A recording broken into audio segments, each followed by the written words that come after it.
I'm getting nailed on this one. And it's good because I had a few people come at me, and it was sort of a almost a threat. And then I got another email. So let's get into what happened in that video, because I'll put it in the description so you can see the video, but it needs some explaining because it was a pretty serious situation, and I don't think the video did any close to justice for it. So I was just traveling down. It's about 140 miles where I go, just down south of where I am now. I'm in very Southern California on the Mexico border almost. So I kind of weave in and out of this certain section. Heading south once again, trying to get to base camp tonight. And I call it the Miracle Mile or the Nasty Mile, but it's actually about 60 miles of dirt road, pavement, on and off. Right now, since I got another fresh one in my head here, this is notorious. I hate this spot. This is the 100-mile section, notorious. And you camp. You can camp in the desert, you know, here and there. Now, I want to explain something about the desert. Anywhere from the Mojave all the way down to here, if you head out any dirt roads, if you live here, you know, you're gonna run into good and bad. I mean, it's just the way it is out there. Now, I'm just saying this because all the comments, you should understand what happened on this trip, what the outcome was. Okay, man, it's getting freaking weird now.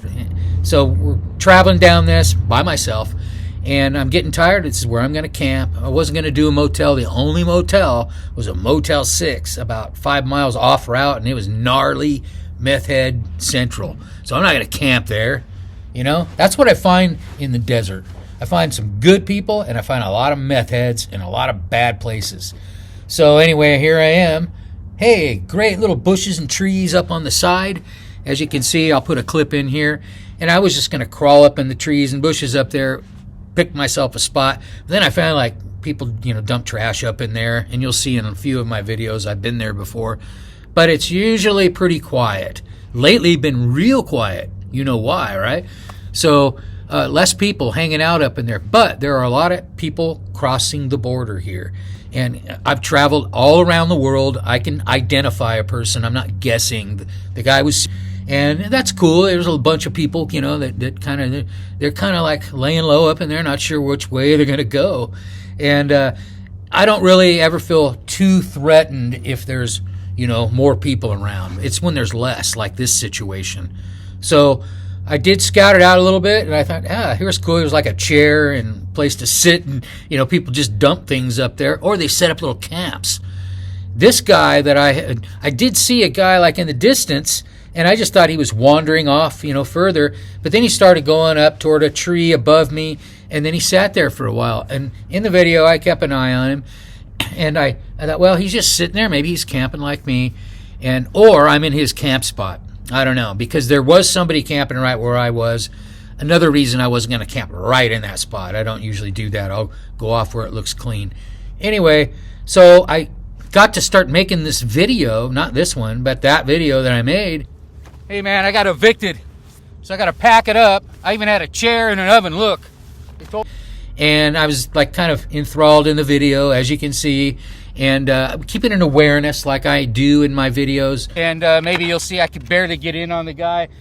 And I'm watching in the camera here behind me to see if he comes up. He may just be hanging out under the tree and getting a break, but I'm near the border, and it's a little wacky. Or when I travel, I'm always looking, scanning the horizon behind me, and I kind of got comfortable, and then all of a sudden there's that guy I can see his head. Oh, hold on a second here.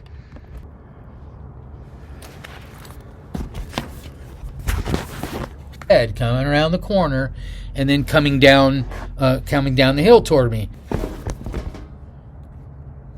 Yeah. All right. And then he kind of disappeared down in a ditch. So then I became more aware. It's in that video. But what's not in that video is what I'm going to tell you here.